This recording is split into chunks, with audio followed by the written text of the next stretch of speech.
श्रीलक्ष्मीनारायण कवच। श्रीभैरव उवाच अधुना देवी वक्ष्यामि लक्ष्मीनारायणस्य ते कवचं मन्त्रगर्भं च वज्रपञ्जरकाख्यया। श्रीवज्रपञ्जरं नाम कवचं परमाद्भुतं रहस्यं सर्वदेवानां साधकानां विशेषतः यं धृत्वा भगवान् देवः प्रसीदति परः पुमान् यस्य धारणमात्रेण ब्रह्मा लोकपितामहः। ईश्वरोऽहं शिवो भीमो वासवोऽपि दिवस्पतिः सूर्यस्तेजो निधिर्देवी चन्द्ररमास्तारकेश्वरः वायुश्च बलवान् लोके वरुणो यादसाम्पतिः कुबेरोऽपि धनाध्यक्षो धर्मराजो यमः स्मृतः यं धृत्वा सहसा विष्णुः संहरिष्यति दानवान् जघान रावणादीश्च किं वक्ष्येऽहमतः परं कवचस्यास्य सुभगे कथितोऽयं मुनिः शिवः त्रिष्टुप्छन्दो देवता च लक्ष्मीनारायणो मतः रमा बीजं पराशक्तिस्तारं कीलकमीश्वरी भोगापवर्गसिद्ध्यर्थं विनियोग इति स्मृतः। ॐ अस्य श्रीलक्ष्मीनारायणकवचस्य शिवः ऋषिः त्रिष्टुप्छन्दः श्रीलक्ष्मीनारायणदेवता श्रीं बीजं ह्रीं शक्तिः ॐ कीलकं भोगापवर्गसिद्ध्यर्थे पाठे विनियोगः।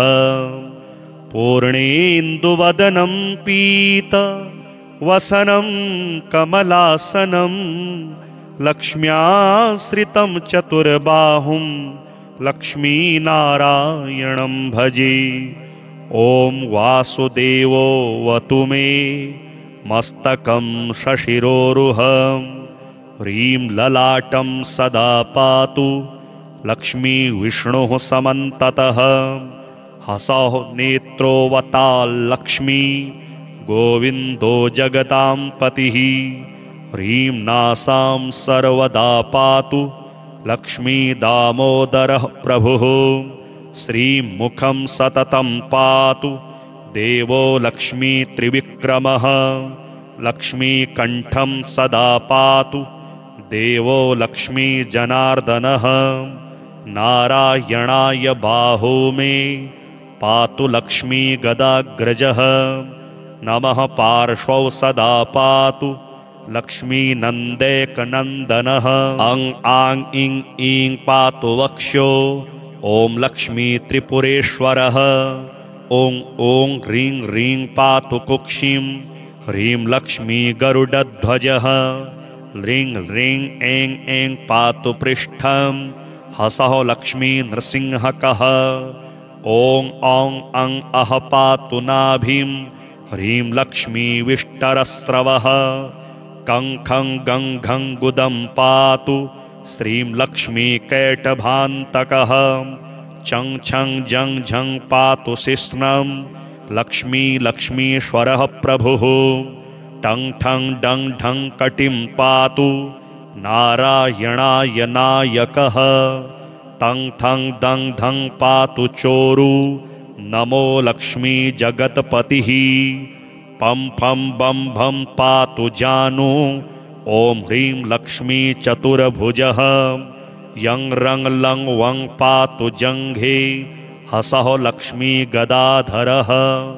शं सं सं हं पातु गुल्फौ ह्रीं श्रीं लक्ष्मी रथाङ्गभृत् लंशः पादौ सदा पातु मूलं लक्ष्मी सहस्रपा ङं यं णं नं मं मे पातु लक्ष्मीशः सकलं वपुः इन्द्रो मां पूर्वतः पातु वहनिर्वहनौ सदावतु यमो मां दक्षिणे पातु नैऋत्यां नैऋतिश्च मां वरुणः पश्चिमे व्यान्मां वायव्येवतु मां मरुत उत्तरे धनदः पाया देशान्यामीश्वरोऽवतु वज्रशक्तिदण्डखड्ग पाशयष्टिध्वजाङ्किताः सशूलाः सर्वदा पान्तु दिगीषाः परमार्थदाः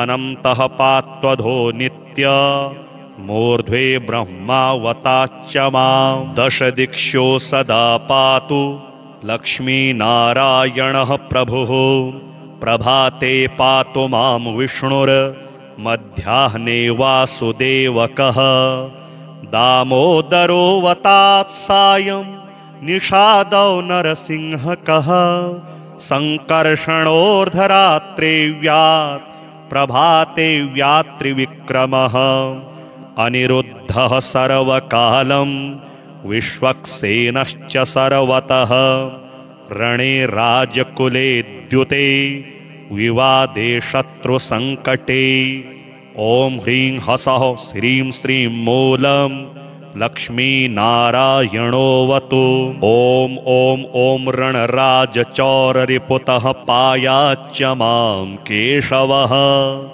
ह्रीं ह्रीं ह्रीं हः हा हसः हः हसः वह्निर्वतान्माधवः ह्रीं ह्रीं ह्रीं जलपर्वताग्निभयतः पायादनन्तो विभुः श्रीं श्रीं श्रीं सशशाललं प्रतिदिनं लक्ष्मीधवः पातु माम् इतीदं कवचं दिव्यं वज्रपञ्जरकाभिधं लक्ष्मीनारायणस्येष्टं चतुर्वर्गफलप्रदं सर्वसौभाग्यनिलयं सर्वसारस्वतप्रदं लक्ष्मीसंवननं तत्त्वं परमार्थरसायनं मन्त्रगर्भं जगत्सारं रहस्यं त्रिदिवौकसां दशवारं पठेद्रात्रौ रतां ते वैष्णवोत्तमः स्वप्ने वरप्रदं पश्ये लक्ष्मीनारायणं सुधीः त्रिसन्ध्यं यः पठेन्नित्यं कवचं मनमुखोदितं स याति परमं धाम वैष्णवं वैष्णवेश्वरः महाचीनपदस्थोऽपि यः पठेदात्मचिन्तकः आनन्दपूरितस्तूर्णं लभेन्मोक्षं स साधकः गन्धाष्टकेन विलिखेद्द्रवौ भूर्जे जपन्मनुं पीतसूत्रेण संवेष्ट्य सौवर्णेनाथ वेष्टयेत् धारयेद्गुटिकां मूर्ध्नि लक्ष्मीनारायणं स्मरन् रणे रिपुन् विजित्याशु कल्याणी गृहमाविशेत् वन्ध्या वा काकवन्ध्या वा मृतवत्सा च याङ्गना सा बध्नीयान् कण्ठदेशे लभेत् पुत्राश्चिरायुषः गुरुपदेशतो धृत्वा गुरुं ध्यात्वा मनुं जपन् वर्णलक्ष्यपुरश्चर्या फलमाप्नोति साधकः बहुनोक्तेन किं देवी कवचस्यास्य पार्वती विनानेन न सिद्धिशान् मन्त्रस्यास्य महेश्वरी सर्वागमरहस्याढ्यं तत्त्वात् तत्त्वं परात् परम् अभक्ताय न दातव्यं कुचैलाय दुरात्मने दीक्षिताय कुलीनाय स्वशिष्याय महात्मने महाचीनपदस्थाय दातव्यं कवचोत्तमं गुह्यं गोप्यं महादेवी लक्ष्मीनारायणप्रियं वज्रपञ्जरकं वरम गोपनीयं स्वयोनिव। श्रीलक्ष्मीनारायणस्तोत्र। सत्यव्रतक्षेत्रललामभूतो बाहासरित्तीरविराजमानः मखिप्रकृष्टो ह्यर्षाणि पालै नारायणो यत विभाति लक्ष्म्याम् आत्रेयगोत्राम्बुधिपूर्णचन्द्रेः आचारशीलैरभितो वरिष्ठैः आशास्यमानः परभक्तियुक्तेः नारायणो भाति सहैव लक्ष्म्या। श्रीवैष्णवाग्रेसरमाननीयाः आचार्यवर्या जगति प्रसिद्धाः सतसम्प्रदाया वनबद्धदीक्षाः त्वया प्रदात्ता जगतां विभान्ति भाग्यं जगत्यामुपवर्णनीयं त्वदीयसेवा फलमामनन्ति अस्तोकदिव्याध्वरवेदि भोग्ये जाने ग्रहारे तव भाग्यमेतत् इष्टार्थसिद्ध्यै भवतोपदिष्ट मिष्ट्यादिकं भूरिकृतं हि यत्र यज्ञो हि नारायणनामरूपः त्वमत्र भासीति विभावये त्वाम् आत्रेयगोत्रैकजनिप्रकृष्टाः द्विजाद्विजत्वं प्रतिपद्यमानाः भूयस्तरां विष्णुपदे चरन्तः विभान्ति तुष्टस्त्वमिहासि भूत्यै। नारायणत्वं रमया समेतः प्राचीं दिशं वीक्ष्य मुहुः प्रसन्नः कुतो न जाने परमं रहस्यं योपोज्ज्वलं स्तम्भवमवेक्ष्यसे किम् यज्ञस्य साक्षी स्थिर एव लोके यज्ञस्थली चापि विभाति सुस्था ततोऽभिजाता वसतोऽग्रहारः विश्वप्रसिद्धोऽप्यधुना त्वयैव कञ्चुत्तरा चोत्तमतां प्रणीता यज्ञैर्हि सज्यः किल या यजूके अत्र्यन्वयान्यायवदिग्दग्रेः सुस्वध्वरैरध्ववेदि प्रदीपे श्रीवादिहंसाम्बुदसूरिवर्य वंशावतंसः किल विप्रवर्यैः श्रीश्रीनिवासाध्वरिभिः प्रतिष्ठां प्राप्तोऽग्रहारो ह्यर्षाणि पालै प्रतिष्ठितस्त्वं निजभूम्नि नित्यं प्रतिष्ठितस्त्वं परमाग्रहारे पुनः प्रतिष्ठा भवतः प्रशस्या चिराय नारायण सन्निधस्त्व।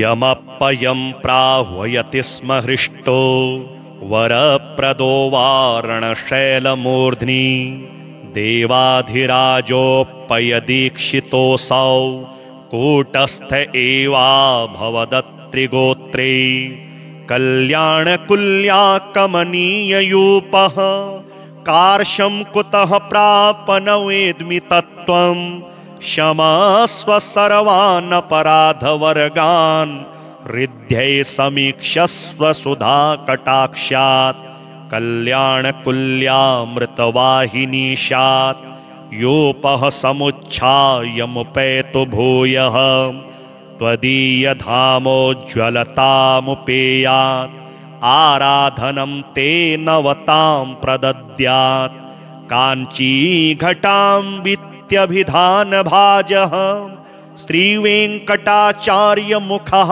कवीन्द्राः यतसन्निधानात् अतुलां प्रतिष्ठां सम्प्राप्य नारायण संविभासि दभ्रेतरे धामनिवर्धमानो दभ्रं परं धाम समाश्रितोऽसि अदभ्रदृष्ट्या स्वयमेधमानः भद्राणि नारायण संविधेया विधिप्रणीते सुभगेष्वमेधे समुद्भवन श्यामल हव्यवाहः अस्तोक भोग्याध्वर हव्यभोक्ता नयत्य होतान् स्वपुरं स्म देवः कलिः प्रदुष्टः कवयोऽपि नष्टाः कल्याणकुल्याप्यमृतेन हीना जाताश्च दूरे सुखजीविकायै परन्तु नारायण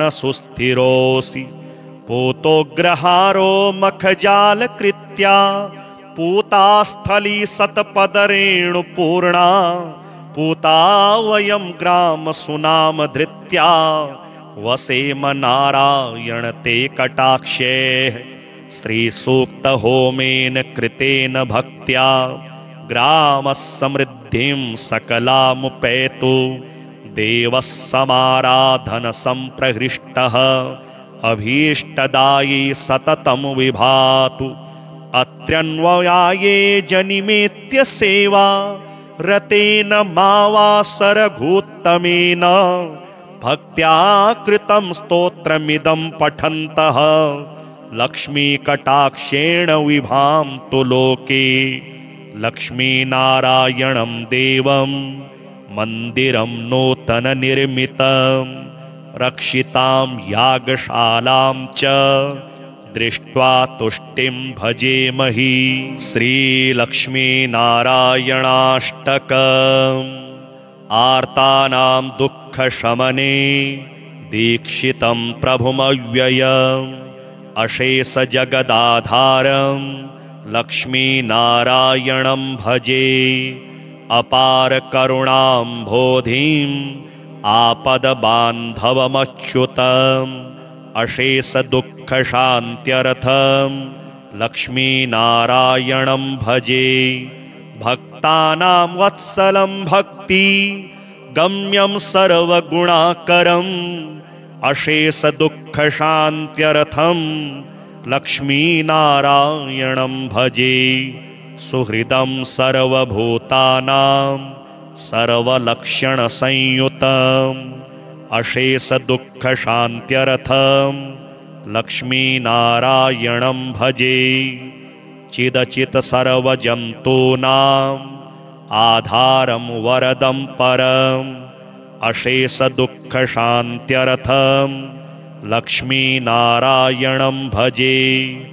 शङ्खचक्रधरं देवं लोकनाथं दयानिधिम् अशेषदुःखशान्त्यर्थं लक्ष्मीनारायणं भजे पीताम्बरधरं विष्णुं विलसत्सूत्रशोभितम् अशेषदुःखशान्त्यर्थं लक्ष्मीनारायणं भजे हस्तेन दक्षिणेन यजम् अभयप्रदमक्षरम् अशेषदुःखशान्त्यर्थं लक्ष्मीनारायणं भजे यः पठेत् प्रातरुत्थाय लक्ष्मीनारायणाष्टकं विमुक्तः सर्वपापेभ्यः विष्णुलोकं स गच्छति अधुना देवि वक्ष्यामि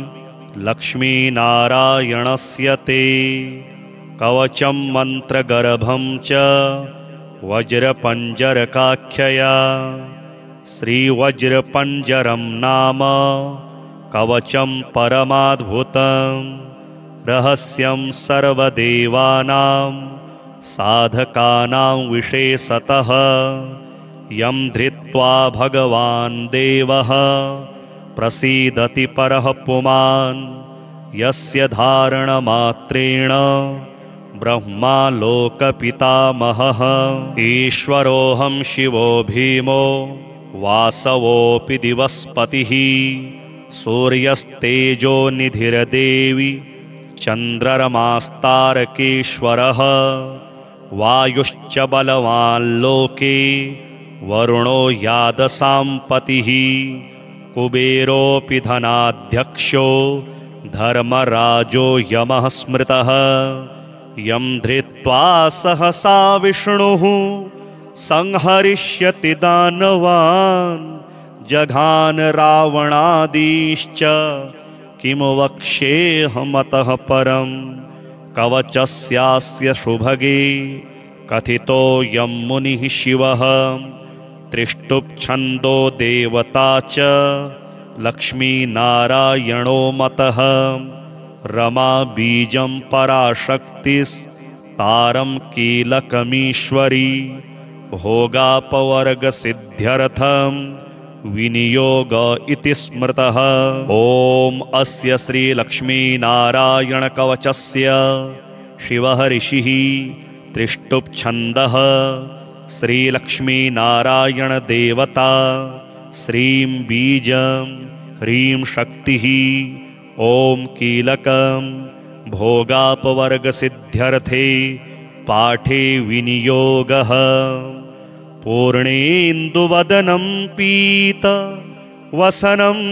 कमलासनं लक्ष्म्याश्रितं चतुर्बाहुं लक्ष्मीनारायणं भजे।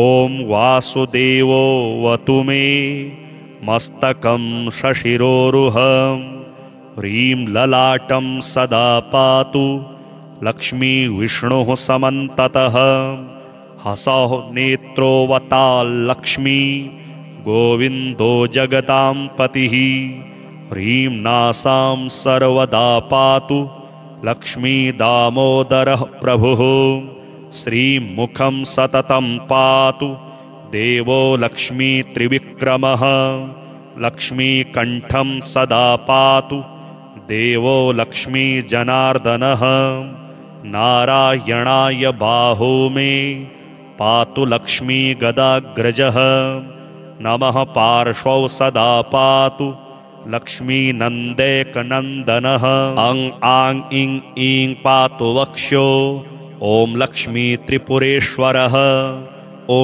ॐ ह्रीं ह्रीं पातु कुक्षिं ह्रीं लक्ष्मीगरुडध्वजः ह्रीं ह्रीं ऐं ऐं पातु पृष्ठं हसः लक्ष्मीनृसिंहकः ॐ औं अं अः पातु नाभिं ह्रीं लक्ष्मीविष्टरस्रवः कं खं गं घं गुदं पातु श्रीं लक्ष्मीकैटभान्तकः चं छं जं झं पातु शिश्नं लक्ष्मी लक्ष्मीश्वरः प्रभुः टं ठं डं ढं कटिं पातु नारायणाय नायकः तं थं दं धं पातु चोरु नमो लक्ष्मी जगत्पतिः पं फं बं भं पातु जानु ॐ ह्रीं लक्ष्मी चतुर्भुजः यं रं लं वं पातु जङ्घे हसः लक्ष्मी गदाधरः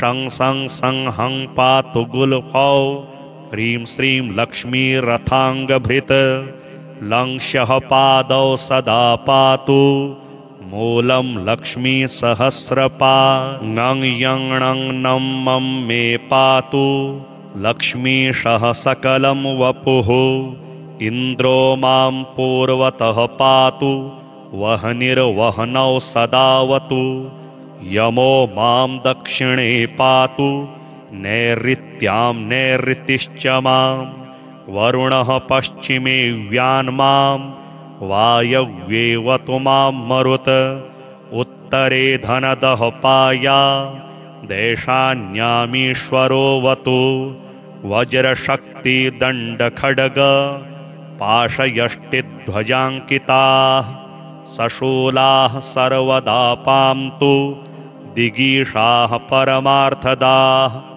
अनन्तः पात्वधो नित्य मूर्ध्वे ब्रह्मावताच्च मां दशदिक्षो सदा पातु लक्ष्मीनारायणः प्रभुः प्रभाते पातु मां विष्णुर्मध्याह्ने वासुदेवकः दामोदरोऽवतात् सायं निषादौ नरसिंहकः सङ्कर्षणोर्धरात्रे व्यात् प्रभाते व्यात्रिविक्रमः अनिरुद्धः सर्वकालं विश्वक्सेनश्च सर्वतः रणे राजकुले द्युते विवादे शत्रुसङ्कटे ॐ ह्रीं हसः श्रीं श्रीं मूलं लक्ष्मीनारायणोऽवतु। ॐ ॐ ॐ रणराजचौररिपुतः पायाच्च मां केशवः। ह्रीं ह्रीं ह्रीं हः हा हसः हः हसः वह्निर्वतान्माधवः। ह्रीं ह्रीं ह्रीं जलपर्वताग्निभयतः पायादनन्तो विभुः। श्रीं श्रीं श्रीं सशशाललं प्रतिदिनं लक्ष्मीधवः पातु माम्। इतीदं कवचं दिव्यं वज्रपञ्जरकाभिधं लक्ष्मीनारायणस्येष्टं चतुर्वर्गफलप्रदं सर्वसौभाग्यनिलयं सर्वसारस्वतप्रदं लक्ष्मीसंवननं तत्त्वं परमार्थरसायनं मन्त्रगर्भं जगत्सारं रहस्यं त्रिदिवौकसां दशवारं पठेद्रात्रौ रतां ते वैष्णवोत्तमः। स्वप्ने वरप्रदं पश्ये लक्ष्मीनारायणं सुधीः। त्रिसन्ध्यं यः पठेन्नित्यं कवचं मनमुखोदितं स याति परमं धाम वैष्णवं वैष्णवेश्वरः। महाचीनपदस्थोऽपि यः पठेदात्मचिन्तकः आनन्दपूरितस्तूर्णं लभेन्मोक्षं स साधकः।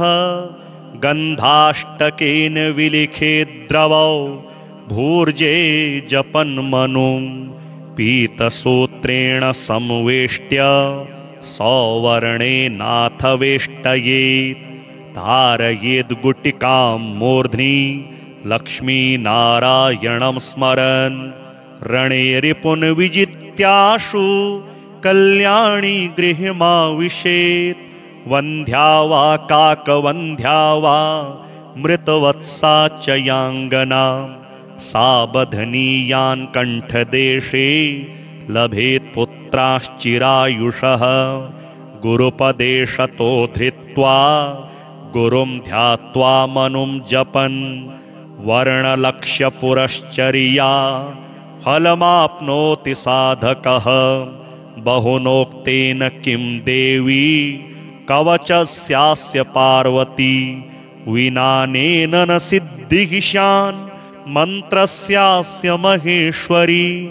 सर्वागमरहस्याढ्यं तत्त्वात् तत्त्वं परात् परम् अभक्ताय न दातव्यं कुचैलाय दुरात्मने दीक्षिताय कुलीनाय स्वशिष्याय महात्मने महाचीनपदस्थाय दातव्यं कवचोत्तमं गुह्यं गोप्यं महादेवी लक्ष्मीनारायणप्रियं वज्रपञ्जरकं वरम गोपनीयं स्वयोनिवत्। श्रीलक्ष्मीनारायणस्तोत्रम्।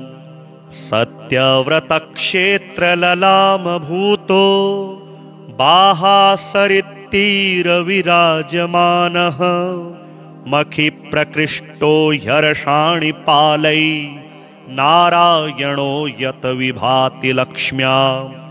आत्रेयगोत्राम्बुधिपूर्णचन्द्रैः आचारशीलैरभितो वरिष्ठैः आशास्यमानः परभक्तियुक्तैः नारायणो भाति सहैव लक्ष्म्या। श्रीवैष्णवाग्रेसरमाननीयाः आचार्यवर्या जगति प्रसिद्धाः सतसम्प्रदाया वनबद्धदीक्षा त्वया प्रदात्ता जगतां विभान्ति। भाग्यं जगत्यामुपवर्णनीयं त्वदीयसेवा फलमामनन्ति। अस्तोकदिव्याध्वरवेदि भोग्ये जाने ग्रहारे तव भाग्यमेतत्। इष्टार्थसिद्ध्यै भवतोपदिष्ट मिष्ट्यादिकं भूरिकृतं हि यत्र यज्ञो हि नारायणनामरूपः त्वमत्र भासीति विभावये त्वाम् आत्रेयगोत्रैकजनिप्रकृष्टाः द्विजा द्विजत्वं प्रतिपद्यमानाः भूयस्तरां विष्णुपदे चरन्तः विभान्ति तुष्टस्त्वमिहासि भूत्यै नारायणत्वं रमया समेतः प्राचीं दिशं वीक्ष्य मुहुः प्रसन्नः कुतो न जाने परमं रहस्यं योपोज्ज्वलं स्तम्भमवेक्ष्यसे किं यज्ञस्य साक्षी स्थिर एव लोके यज्ञस्थली चापि विभाति सुस्था ततोऽभिजाता वसतोऽग्रहारः विश्वप्रसिद्धोऽप्यधुना त्वयैव कञ्चुत्तरा चोत्तमतां प्रणीता यज्ञैर्हि सज्यः किल या यजूके अत्र्यन्वयान्यायवदिग्दग्रे सुस्वध्वरैरध्ववेदि प्रदीपे श्रीवादिहंसाम्बुदसूरिवर्य वंशावतंसः किल विप्रवर्ये श्रीश्रीनिवासाध्वरिभिः प्रतिष्ठां प्राप्तोऽग्रहारो ह्यर्षाणि पालै प्रतिष्ठितस्त्वं निजभूम्नि नित्यं प्रतिष्ठितस्त्वं परमाग्रहारे पुनः प्रतिष्ठा भवतः प्रशस्या चिराय नारायण सन्निधस्त्व यमप्पयं प्राह्वयति स्म हृष्टो वरप्रदो वारणशैलमूर्ध्नि देवाधिराजोपयदीक्षितोऽसौ कूटस्थ एवाभवदत्रिगोत्रे कल्याणकुल्या कमनीययूपः कार्शं कुतः प्रापन वेद्मि तत्त्वं क्षमस्व सर्वान् अपराधवर्गान् हृद्यै समीक्षस्व सुधा कटाक्षात् कल्याणकुल्यामृतवाहिनीशात् योपः समुच्छायमुपेतु भूयः त्वदीयधामोज्ज्वलतामुपेयात् आराधनं ते नवतां प्रदद्यात् काञ्चीघटां वित्यभिधानभाजः श्रीवेङ्कटाचार्यमुखः कवीन्द्राः यतसन्निधानात् अतुलां प्रतिष्ठां सम्प्राप्य नारायण संविभासी दभ्रेतरे धामनिवर्धमानो दभ्रं परं धाम समाश्रितोऽसि अदभ्रदृष्ट्या स्वयमेधमानः भद्राणि नारायण संविधेया विधिप्रणीते सुभगेष्वमेधे समुदभवन श्यामल हव्यवाहः अस्तोकभोग्याध्वर हव्यभोक्ता नयत्यहोतान् स्वपुरं स्म देवः कलिः प्रदुष्टः कवयोऽपि नष्टाः कल्याणकुल्याप्यमृतेन हीना जाताश्च दूरे सुखजीविकायै परन्तु नारायण सुस्थिरोऽसि पूतोऽग्रहारो मखजालकृत्या पूतास्थली सतपदरेणुपूर्णा पूता वयं ग्रामसुनामधृत्या वसेम नारायण ते कटाक्षे श्रीसूक्तहोमेन कृतेन भक्त्या ग्रामः समृद्धिं सकलामुपैतु देवः समाराधन संप्रहृष्टः अभीष्टदायी सततं विभातु अत्र्यन्वयाये जनिमेत्य सेवा रतेन मावासरघूत्तमेन भक्त्या कृतं स्तोत्रमिदं पठन्तः लक्ष्मीकटाक्षेण विभान्तु लोके लक्ष्मीनारायणं देवं मन्दिरं नूतननिर्मितं रक्षितां यागशालां च दृष्ट्वा तुष्टिं भजेमहि। श्रीलक्ष्मीनारायणाष्टकम्। आर्तानां दुःखशमने दीक्षितं प्रभुमव्ययम् अशेषजगदाधारं लक्ष्मीनारायणं भजे। अपारकरुणाम्भोधिम् आपदबान्धवमच्युतम् अशेषदुःखशान्त्यर्थं लक्ष्मीनारायणं भजे। भक्तानां वत्सलं भक्ति गम्यं सर्वगुणाकरम् अशेषदुःखशान्त्यर्थं लक्ष्मीनारायणं भजे। सुहृदं सर्वभूतानां सर्वलक्षणसंयुतम् अशेषदुःखशान्त्यर्थं लक्ष्मीनारायणं भजे। चिदचित् सर्वजन्तूनाम् आधारं वरदं परम् अशेषदुःखशान्त्यर्थं लक्ष्मीनारायणं भजे। शङ्खचक्रधरं देवं लोकनाथं दयानिधिम् अशेषदुःखशान्त्यर्थं लक्ष्मीनारायणं भजे। पीताम्बरधरं विष्णुं विलसत्सूत्रशोभितम् अशेषदुःखशान्त्यर्थं लक्ष्मीनारायणं भजे। हस्तेन दक्षिणेन यजम् अभयप्रदमक्षरम् अशेषदुःखशान्त्यर्थं लक्ष्मीनारायणं भजे। यः पठेत् प्रातरुत्थाय लक्ष्मीनारायणाष्टकं विमुक्तः सर्वपापेभ्यः विष्णुलोकं स गच्छति। अधुना देवि वक्ष्यामि लक्ष्मीनारायणस्य ते कवचं मन्त्रगर्भं च वज्रपञ्जरकाख्यया।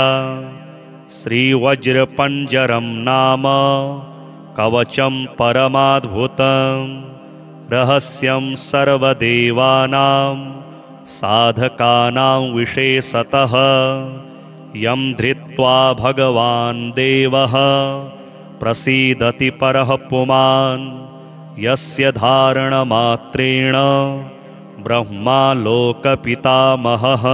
ईश्वरोऽहं शिवो भीमो वासवोऽपि दिवस्पतिः सूर्यस्तेजो निधिर्देवी चन्द्ररमास्तारकेश्वरः वायुश्च बलवान् लोके वरुणो यादसाम्पतिः कुबेरोऽपि धनाध्यक्षो धर्मराजो यमः स्मृतः।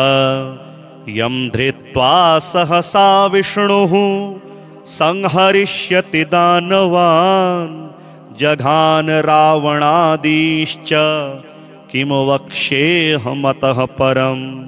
कवचस्यास्य सुभगे कथितो यं मुनिः शिवः त्रिष्टुप्छन्दो देवता च लक्ष्मीनारायणो मतः।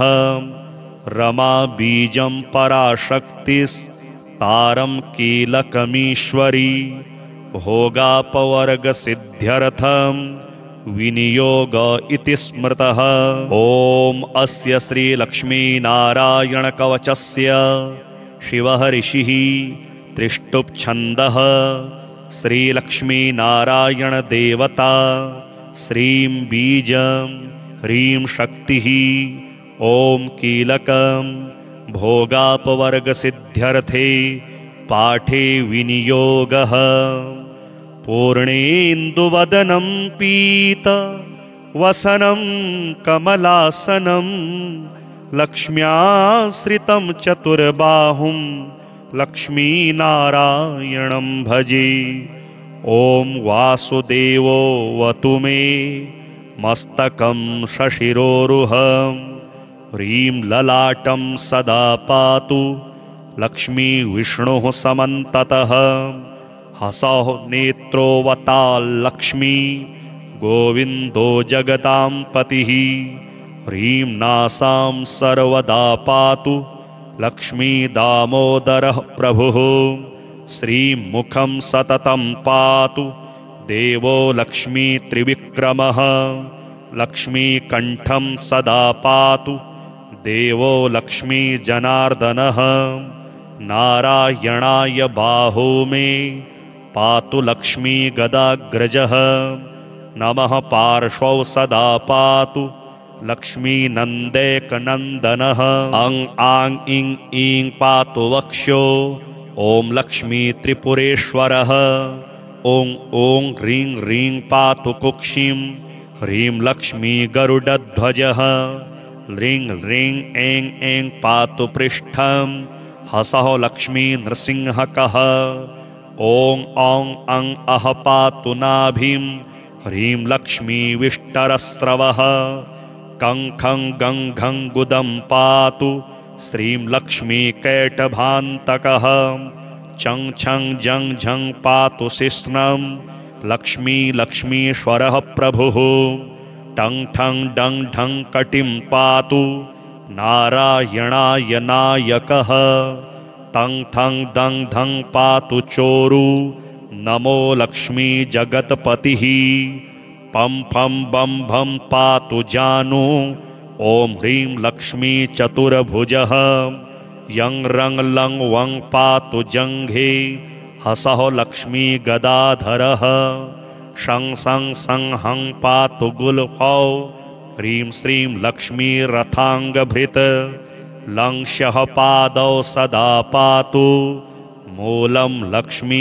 सहस्रपा ङं यं णं नं मं मे पातु लक्ष्मीशः सकलं वपुः इन्द्रो मां पूर्वतः पातु वह्निर्वह्नौ सदावतु यमो मां दक्षिणे पातु नैऋत्यां नैऋतिश्च मां वरुणः पश्चिमे व्यान्मां वायव्येवतु मां मरुत उत्तरे धनदः पाया देशान्यामीश्वरोऽवतु वज्रशक्तिदण्डखड्ग पाशयष्टिध्वजाङ्किताः सशूलाः सर्वदा पान्तु दिगीषाः परमार्थदाः अनन्तः पात्वधो नित्य मूर्ध्वे ब्रह्मावताच्च मां दशदिक्षो सदा पातु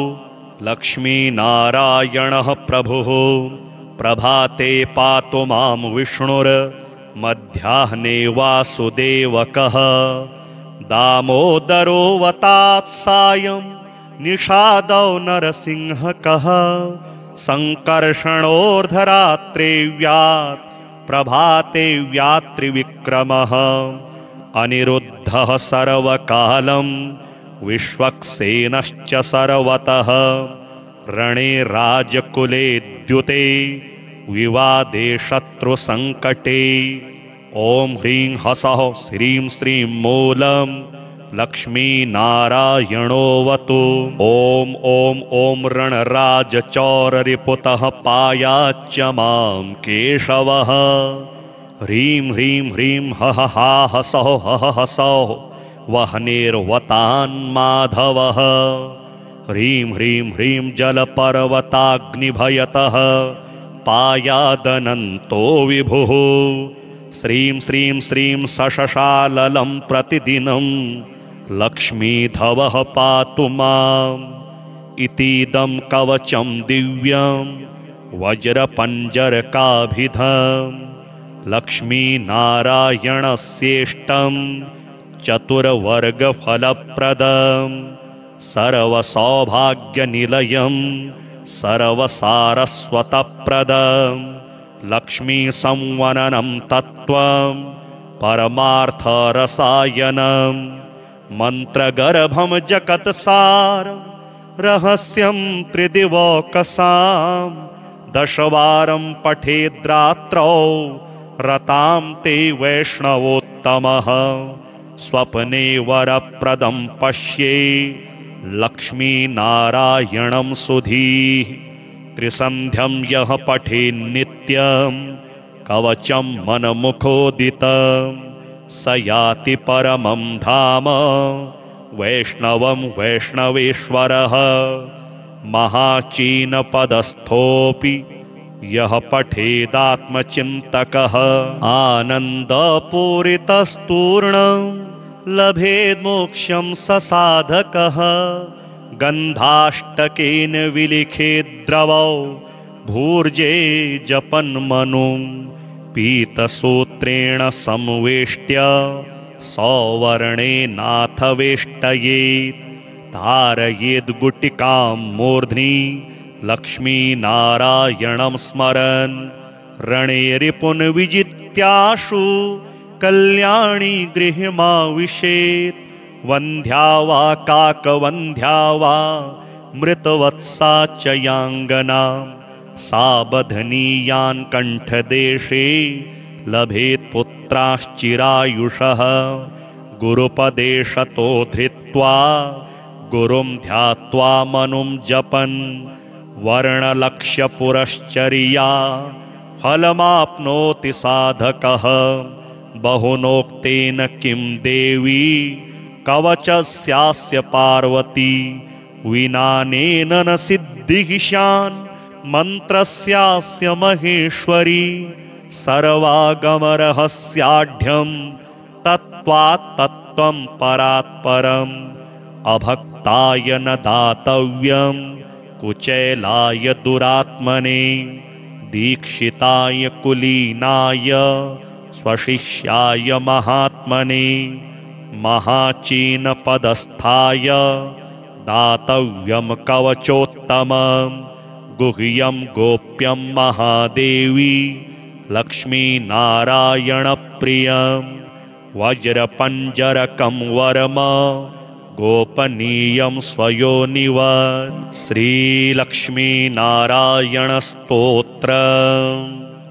सत्यव्रतक्षेत्रललामभूतो बाहासरित्तीरविराजमानः मखिप्रकृष्टो ह्यर्षाणि पालै नारायणो यत विभाति लक्ष्म्याम्। आत्रेयगोत्राम्बुधिपूर्णचन्द्रेः आचारशीलैरभितो वरिष्ठैः आशास्यमानः परभक्तियुक्तैः नारायणो भाति सहैव लक्ष्म्या। श्रीवैष्णवाग्रेसरमाननीयाः आचार्यवर्या जगति प्रसिद्धाः सतसम्प्रदाया वनबद्धदीक्षा त्वया प्रदात्ता जगतां विभान्ति। भाग्यं जगत्यामुपवर्णनीयं त्वदीयसेवा फलमामनन्ति। अस्तोकदिव्याध्वरवेदि भोग्ये जाने ग्रहारे तव भाग्यमेतत्। इष्टार्थसिद्ध्यै भवतोपदिष्ट मिष्ट्यादिकं भूरिकृतं हि यत्र यज्ञो हि नारायणनामरूपः त्वमत्र भासीति विभावये त्वाम्। आत्रेयगोत्रैकजनिप्रकृष्टाः द्विजा द्विजत्वं प्रतिपद्यमानाः भूयस्तरां विष्णुपदे चरन्तः विभान्ति तुष्टस्त्वमिहासि भूत्यै। नारायणत्वं रमया समेतः प्राचीं दिशं वीक्ष्य मुहुः प्रसन्नः कुतो न जाने परमं रहस्यं योपोज्ज्वलं स्तम्भवमवेक्ष्यसे किं। यज्ञस्य साक्षी स्थिर एव लोके यज्ञस्थली चापि विभाति सुस्था ततोऽभिजाता वसतोऽग्रहारः विश्वप्रसिद्धोऽप्यधुना त्वयैव। कञ्चुत्तरा चोत्तमतां प्रणीता यज्ञैर्हि सज्जः किल यायजूके अत्र्यन्वयान्यायवदिग्दग्रे सुस्वध्वरैरध्ववेदि प्रदीपे श्रीवादिहंसाम्बुदसूरिवर्य वंशावतंसः किल विप्रवर्यैः श्रीश्रीनिवासाध्वरिभिः प्रतिष्ठां प्राप्तोग्रहारो ह्यर्षाणि पालै प्रतिष्ठितस्त्वं निजभूम्नि नित्यं प्रतिष्ठितस्त्वं परमाग्रहारे पुनः प्रतिष्ठा भवतः प्रशस्या चिराय नारायण सन्निधस्त्व यमप्पयं प्राह्वयति स्म हृष्टो वरप्रदो वारणशैलमूर्ध्नि देवाधिराजोपयदीक्षितोऽसौ कूटस्थ एवाभवदत्रिगोत्रे कल्याणकुल्या कमनीययूपः कार्शं कुतः प्राप न वेद्मि तत्त्वं क्षमस्व सर्वान् अपराधवर्गान् हृद्यै समीक्षस्व सुधा कटाक्षात् कल्याणकुल्यामृतवाहिनीशात् योपः समुच्छायमुपैतु भूयः त्वदीयधामोज्ज्वलतामुपेयात् आराधनं ते नवतां प्रदद्यात् काञ्चीघटां वित्यभिधानभाजः श्रीवेङ्कटाचार्यमुखः कवीन्द्राः यतसन्निधानात् अतुलां प्रतिष्ठां सम्प्राप्य नारायण संविभासी दभ्रेतरे धामनिवर्धमानो दभ्रं परं धाम समाश्रितोऽसि अदभ्रदृष्ट्या स्वयमेधमानः भद्राणि नारायण संविधेया विधिप्रणीते सुभगेष्वमेधे समुदभवन श्यामल हव्यवाहः अस्तोकभोग्याध्वर हव्यभोक्ता नयत्यहोतान् स्वपुरं स्म देवः कलिः प्रदुष्टः कवयोऽपि नष्टाः कल्याणकुल्याप्यमृतेन हीना जाताश्च दूरे सुखजीविकायै परन्तु नारायण सुस्थिरोऽसि पूतोग्रहारो मखजालकृत्या पूतास्थली सतपदरेणुपूर्णा पूता वयं ग्राम सुनाम धृत्या वसेम नारायण ते कटाक्षे श्रीसूक्तहोमेन कृतेन भक्त्या ग्रामः समृद्धिं सकलामुपैतु देवः समाराधन संप्रहृष्टः अभीष्टदायी सततं विभातु अत्र्यन्वयाये जनिमेत्य सेवा रतेन मावासरघूत्तमेन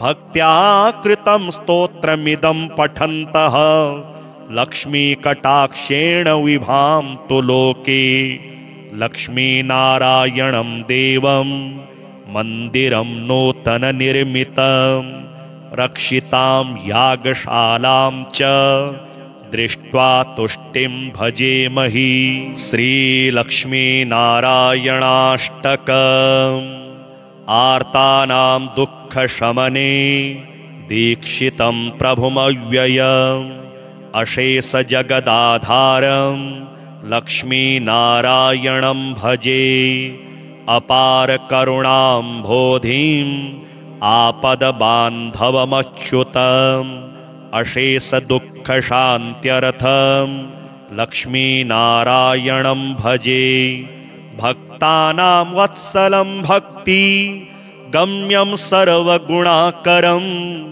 अशेषदुःखशान्त्यर्थं लक्ष्मीनारायणं भजे सुहृदं सर्वभूतानां सर्वलक्षणसंयुतम् अशेषदुःखशान्त्यर्थं लक्ष्मीनारायणं भजे चिदचित् सर्वजन्तूनाम् आधारं वरदं परम् अशेषदुःखशान्त्यर्थं लक्ष्मीनारायणं भजे शङ्खचक्रधरं देवं लोकनाथं दयानिधिं अशेषदुःखशान्त्यर्थं लक्ष्मीनारायणं भजे। पीताम्बरधरं विष्णुं विलसतस्तोत्रशोभितम् अशेषदुःखशान्त्यर्थं लक्ष्मीनारायणं भजे।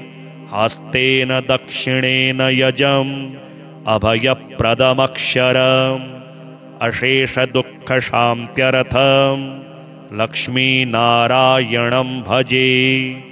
यः पठेत् प्रातरुत्थाय लक्ष्मीनारायणाष्टकं विमुक्तः सर्वपापेभ्यः विष्णुलोकं स गच्छति।